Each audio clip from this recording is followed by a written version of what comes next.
পুনর্স্থাপন করা হলো, তখনই রাষ্ট্র আপনার এই সব ধার্মিকদের কাছে, বক ধার্মিকদের কাছে, আপনার উচ্ছৃঙ্খল মানুষের কাছে পরাজিত হয়েছে, আত্মসমর্পণ করেছে।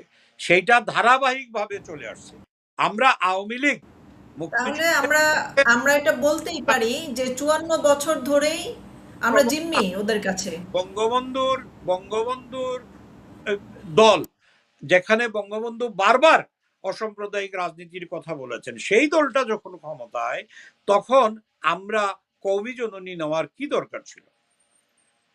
কওমি জননী নিয়ে এই সাপের সাথে তো বসবাস হয় না, সাপের সাথে বসবাস হয় না, সাপকে নিয়ে জঙ্গলে দিয়ে আসতে হয়। এইসব মোল্লাদেরকে জাহাজে করে পাকিস্তানে, টার্কিতে ফেলে আসলে কি হইতো?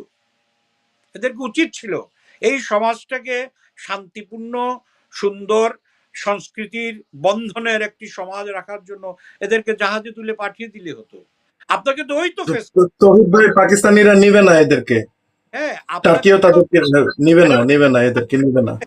পাকিস্তান সংসদে একটাও জামাত নাই, জামাতের একটাও সংসদে জামাতকে নিয়ে মস্করা করে ওরা, যে জামাত জামাত কি ভারতের সাথেও সম্পর্ক রাখে, বলছে যে পাকিস্তানকে বন্ধু বলে। লাহোরে জামাতের হেড অফিস তখনও ছিল, এখনো আছে। সো আপনি এই যে এরা নির্লজ্জ, এদের লজ্জা শরম নাই। এইখানে এই দেশে তোমরা পরাজিত হয়েছ, তোমরা তখন ক্ষমা প্রার্থনা করেছো মানুষের কাছে। আজকে কানকাটা রমজানের গল্পটা সংসদ থেকে দেখেননি? মিয়ার বেটা না, আরেকটা পয়েন্ট আমি যুক্ত করি, সেটা হচ্ছে নির্বাচনের একদিন আগেও কিন্তু বলছে জামাতের আমির যে আমাদেরকে ক্ষমা করে দেন, একটি বারের জন্য সুযোগ দেন এই দেশের ক্ষমতায় আসার জন্য, এবং আমরা আমাদের ভুলগুলো শুধরে নিব। কিন্তু নির্বাচনের পরে সংসদে গিয়ে কি বলল, 71 ভুল ছিল, 24ই সঠিক। এখন কিন্তু আবার সেই পুরনো দ্বারাই তারা চলে আসছে। কত বড়, মানে এটা কি বলে, মুনাফেক।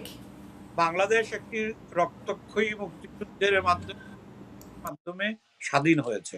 বাংলাদেশের মানুষ এত না, এত তাড়াতাড়ি আপনার স্বাধীনতার সেই ভুলে যাবে না, স্পিরিটটা ভুলে যাবে না।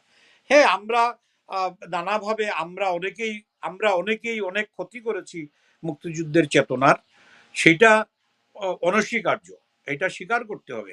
আপনি যেমন আমাদের সময়ে আপনার মুক্তিযোদ্ধাদের ছড়াছড়ি শুরু হয়ে গেল, মুক্তিযোদ্ধার লিস্টে যাদের নাম আসলো অনেকেই মুক্তিযোদ্ধা না।